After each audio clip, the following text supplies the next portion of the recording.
Something I'd like you to comment on.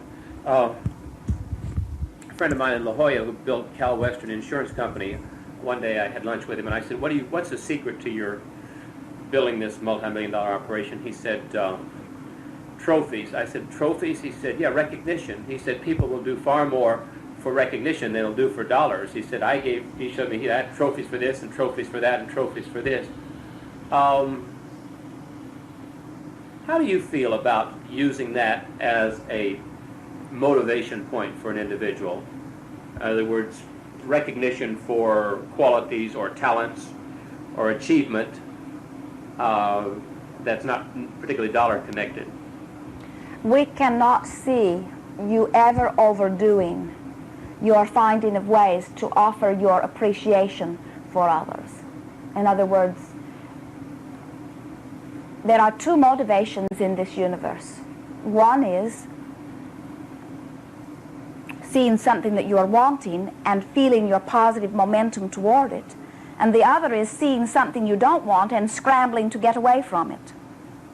And for the most part, the world in which you live is one where you are scrambling to get away from. I don't want to go to work, but if I don't go to work, I won't have money, and if I don't have money, I won't whatever. And so, or I don't like to eat this food, but I'm told it is good for me, and so I'm eating it because I don't want to die of whatever. And so much that you do is dampened by this negative incentive. And so something in the area of offering your sincere appreciation or praise of another, even in the form of something like a tangible trophy, can only be beneficial. What if you're wanting the box? What about a sense of competition, though, that might be created? Or, of course, I suppose that's, as I speak that, it occurs to me that that's the individual's responsibility. They're responsible for their own feelings. But what I started to say is the jealousies and going about it. Very often, if you offer your incentives, in other words, anyone who accomplishes this receives this. And so the only competition is between you and you. Do it or don't do it. Right. The idea of there being one trophy that all are vying for, that is a different thing. Right. Looking for reasons to appreciate others is the most powerful leadership tool that we have to offer, or that you have to offer. Looking for reasons to say, what a fantastic being you are. Okay, I'm asking this question, bringing this up, because I want to be clear as to what my role is in the role of my inner being. A couple days ago, I was working on a quilt on the floor. I had over 700 pins to pin into it, and it was about 6 hours that I was in various positions that are awkward for me. And the next day I was, well, at that time even, I was getting kind of in a bad mood, and then I requested of my inner being to give me a little bit more juice, so to speak. And I did feel a little bit better. But the next day I was extremely sore, so sore that, each time I would move, it would hurt. Now, I didn't quite know how to get out of that pickle, because in other words, should I have known better than to spend that much time on the floor? And then, was that a message of my body to me? And then, is it possible that I could have walked into the next segment of my life and not ached as much? Any time that you are feeling discomfort, it is a signal from within encouraging you to take some refreshment from it.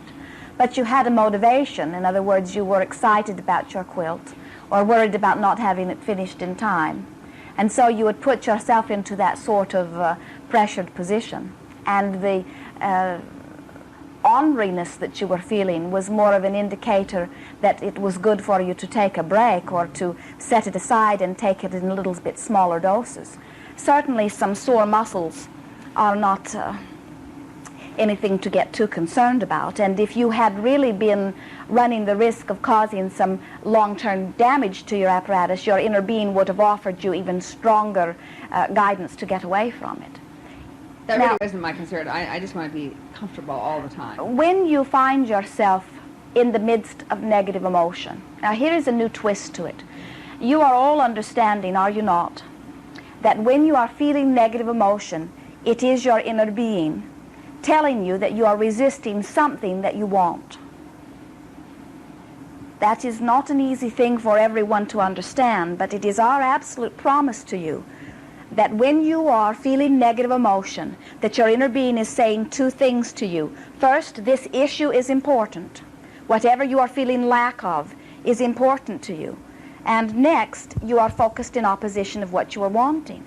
Now, in this case, as you are feeling the discomfort, one of the things that you're feeling lack of is lack of your body being more fit. In other words, you're a little angry at yourself that you cannot move around in those positions and not do better at it.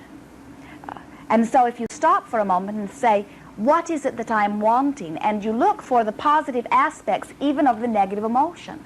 Now, we are not wanting to beat a dead horse, but what we are wanting you to understand is if you will let your priority be looking for the positive aspect within every situation, then once you have felt some orneriness, let us say, some negative emotion, then stop and think, what are the positive aspects of this? Well, first of all, I know my guidance system is working. And second, I know that there is an important issue here. What is the issue? Well, I would like my body to be a little bit more fit. In that moment, you make a decision to give some conscientious effort to that sort of thing, realizing that when you have developed patterns over a long period of time of inactivity or not moving around in those positions, to suddenly spend a great deal of effort. We remember the day that Esther and Jerry climbed the face of a mountain in Phoenix, Arizona. One day, in a great burst of energy, they said, let us climb that mountain. And Esther said, there is not a trail on that mountain. And Jerry said, oh, we will make our own. And so off they went. It was not a big mountain. Within 3 hours, they had climbed to the top. And what a glorious view. But all the way up the mountain, Esther would say, tomorrow I may be dead. For she could feel the muscles that had never been used before, or at not any time she could remember, being utilized. And as she came down the mountain, she found new ones. And on the day following, she stood at the top of the stairs and she said, my body wants to go to the bottom, but I cannot make it move, for with each step there was absolute agony.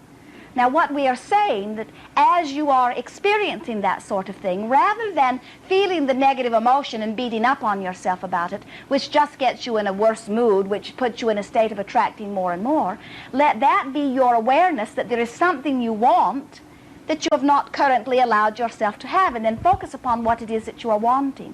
And in doing so, you will find yourself moving more discriminately, more easily. You will find yourself resting yourself a little more. In other words, under those conditions, you would not come away from it or wake up the next day with your body in as terrible condition, because you would have been pacing yourself by virtue of your positive aspects as you are moving forward.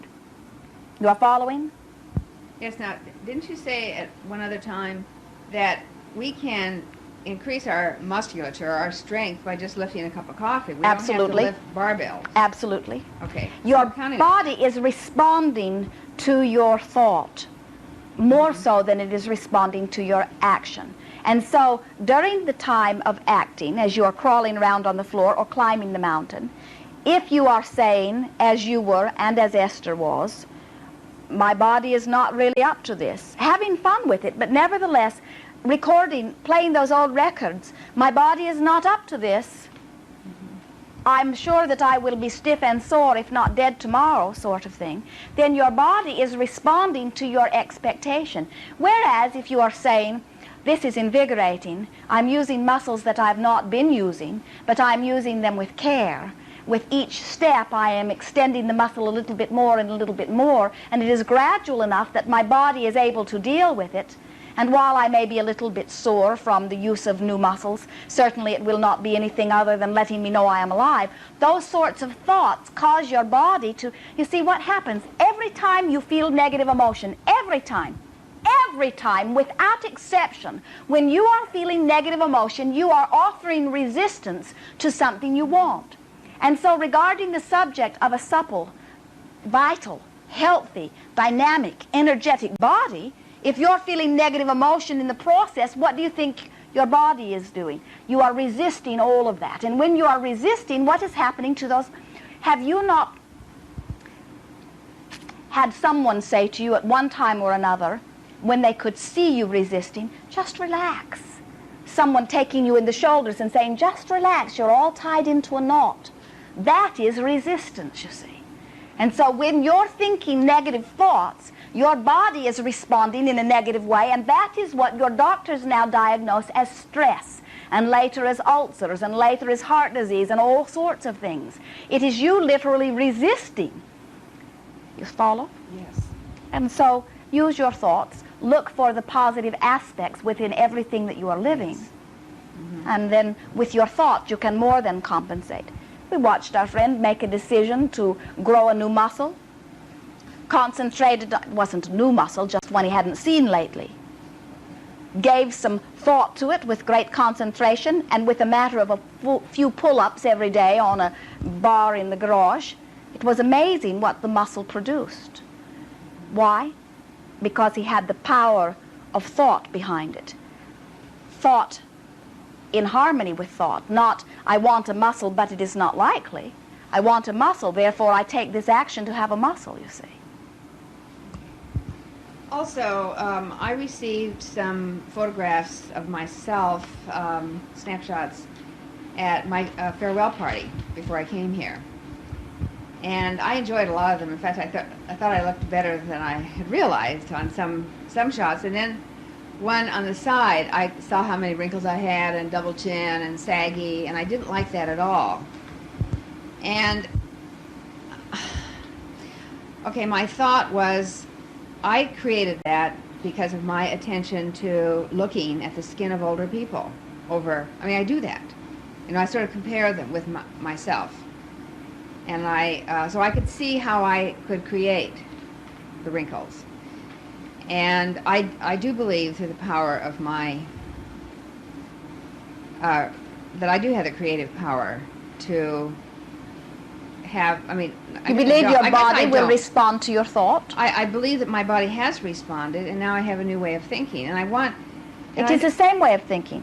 My body has right. responded to my thought, Exactly now I am the same. offering different thoughts. Right.